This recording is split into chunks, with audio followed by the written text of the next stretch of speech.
I last went on a month-long vacation when I was 23 years old after I graduated from college in 1990. At the time, there was no internet, no cell phones. Everything was as it was in place in that previous century.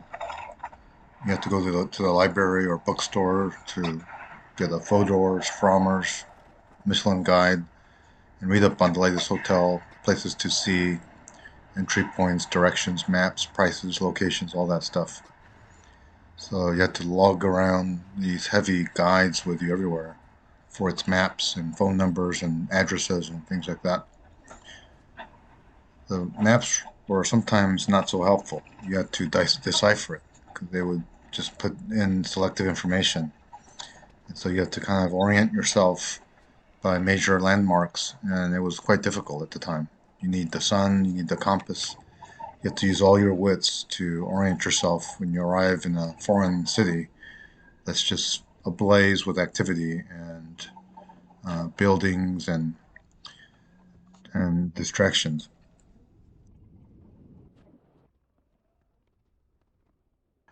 I am very bad at directions and orientation, and it's probably one of my major weaknesses. So I used to get lost everywhere I went, and I still do, even with GPS. And when the Garmin devices arrived and it was adopted by carryable handphones, eventually much improved with display technology and with improved mapping and guiding apps like Google Maps and in Korea here, Kakao Maps.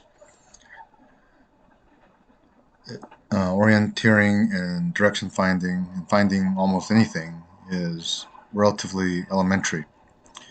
What I've determined is that you can walk like 10 meters, look at your spotter on your Kakao map. If you're going the wrong direction, you turn right around or go in the opposite direction. And by then, you know pretty much where you are on the map. Um, you just need to know when to go left, when to go right. On Kakao Maps, you look for the red spot. That's your goal, not the blue spot, which is where you started from. And so that's what I've been doing here. Here I've entered Toksugung Palace, which is the sad location where the last king of uh, Korea was, guarded and held, I guess, imprisoned by the Japanese. They just wanted to keep a close look out on him because people would rally around him to invoke rebellion and revolution against Japan. So Gojong lived here and died here under Japanese rule. He was a fool, very much, very naive, kind of an impotent fool, and fitting final king of the Yi Dynasty, which ended in 1910 or so. With the availability of endless information online in your hand, it's paradoxically harder to find and decide what to do, where to go while traveling. Eric Marta wrote a business textbook decades ago called The Paradox of Choice that clarifies all the issues related to having too many choices. In real day to day living and during travel, you'll be beset by pitfalls such as bad ankles and feet, bad weather, fatigue, exhaustion, GI distress, and apathy. And these will limit the amount of things that you'll want to do despite there being so many things that you should be doing. When I was in Europe at the age of 23, I had a Eurail pass, and you can go to any European country, or at the time, any Western European country.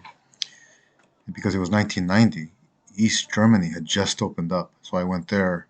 You still had to go through the transit visa process, but they were pretty much open to Americans. Now, this idea that you can go anywhere almost boundlessly um, actually can put you into paralysis because of all the options that you might have. After I saw at the age of 23 Paris, Rome, Venice, Geneva, Vienna, Berlin, Amsterdam, Brussels, uh, which took maybe several weeks, I got exhausted and just got tired of it all. And I one day decided to just lay in bed in my hotel. When you're traveling alone, you can do this because there's nobody urging you onwards. And this is a phenomenon that can happen. Basically, if you have too much novelty, when you see too many things, it becomes old hat. And ennui sets in from overstimulation, just as it would when you're just sitting in place doing nothing. Miyamoto Musashi said this, that too much is the same as too little. And it's the same idea from, you know, 500 years ago or whenever that was. That's why it's wise just to throw in some contrast, just rest days every now and then, or days when you don't do as much. I found that I was walking 20,000 steps each day if I didn't keep track of it, and by the end of the day, my ankles and feet were just killing me. So I decided to try to limit myself, like I said, to 15,000 steps, and that seems to be working out better. I feel better at the end of the day and ready for the next day.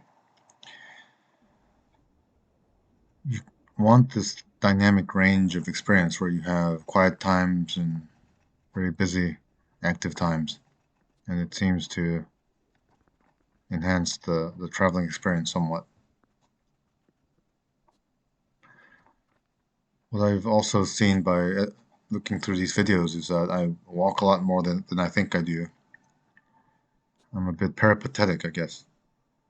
One of the things I enjoyed as a student in Philadelphia was I used to walk nearly 10 plus miles a day down to Independence Mall, South Street area, and then back, which would take 5, 6 hours to complete.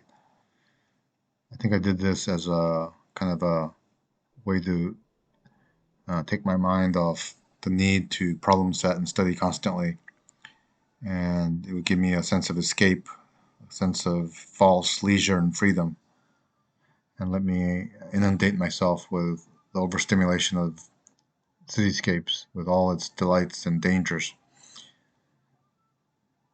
After a couple of years of doing that, I found I was down to the lowest weight of my life, 130 pounds. And though I never took pictures, my aunt visited me once when I was a sophomore and took a picture of it and sent it to me, and I was astonished at how gaunt I I looked then.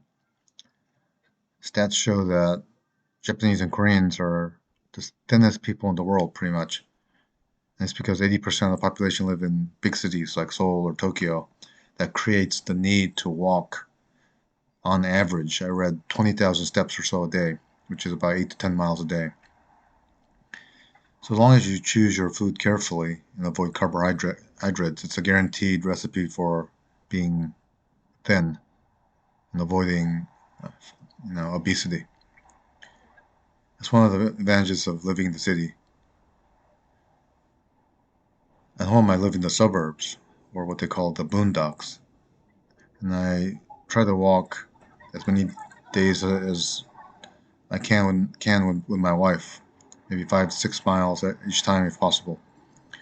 It's on a trail that is through kind of nature and forests and lakes. But I mean, compared to the cityscapes, it's very little visual stimulation, and you can enjoy it in a different way. It's calming and peaceful, but it's hard to compare with the exuberant overstimulation that you see walking around the cityscapes. And it's the habitat that I grew up around, that I was born into. And when I come back to this type of situation, it's a very comfy, familiar feeling. Unlike living in suburban rural zones, which I've always found somewhat eerie, somewhat uncomfortable. I rarely go out by myself in the suburbs, in the countryside. Whereas when I was in the city, I would go out all the time, walking about like this.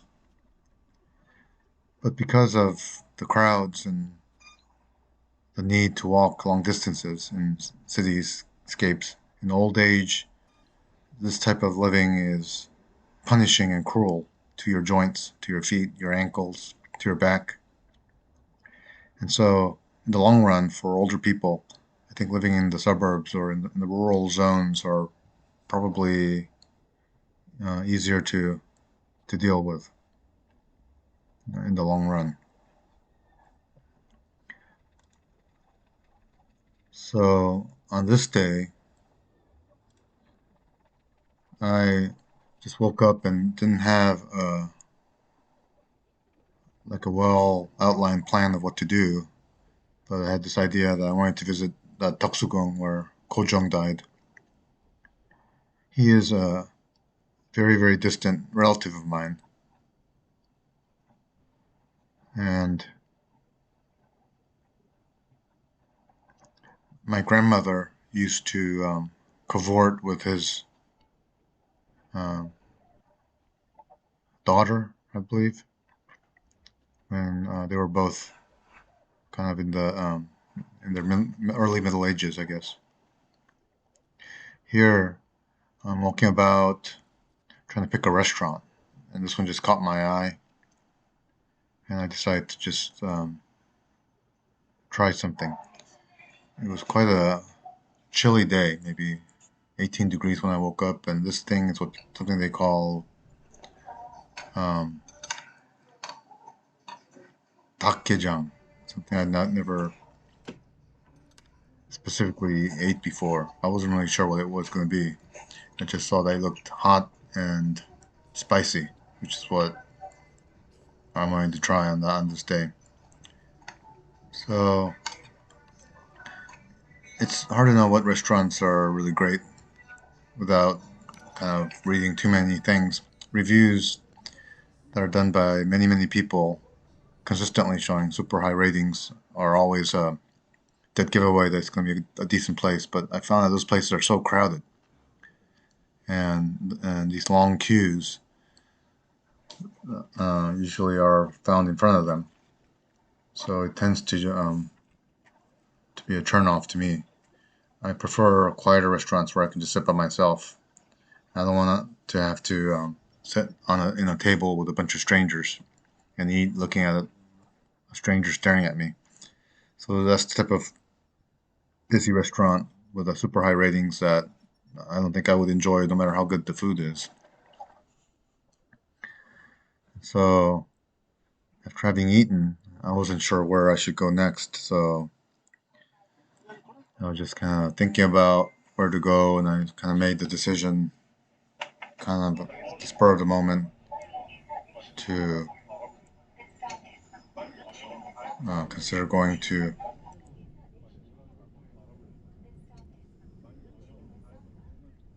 this Insadong area where I could eat something. And then by then, having been somewhat exhausted, that very thin soup with very little protein in it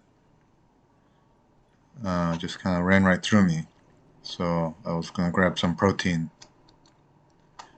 So if you happen to go by that restaurant, I don't know that I would recommend that one specifically. They were a bit paltry on the protein. So here I decide to go back to my hotel just to get a rest as my feet were aching and sore.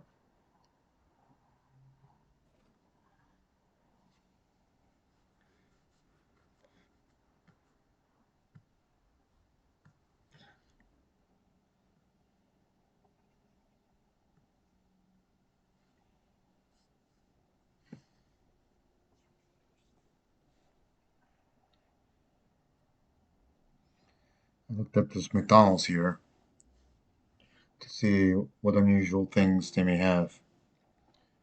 They have like crazy things like a hot dog wrapped like a burrito with some kind of spicy filling in it. I heard that they have burrito burgers. I might have to try that at some point before leaving Korea. There's another place in Seoul called the Rotte Lotteria or Rotteria, which is like a McDonald's like place, but they have these famous shrimp burgers and squid burgers. I'm told are quite delicious in an unusual, exotic way. So I'm definitely going to try that at some point. There's one at Incheon Airport. I might consider trying that. So after a few days of walking back and forth, you kind of get the hang of the orienteering, and I find I don't need to use my Kakao map maps as much. But it's good to kind of get in the habit of quickly being able to type in where you want to go and how to get there and orient your way to it. It's just one of the things you get the hang of after a few days of travel, and it can be quite enjoyable.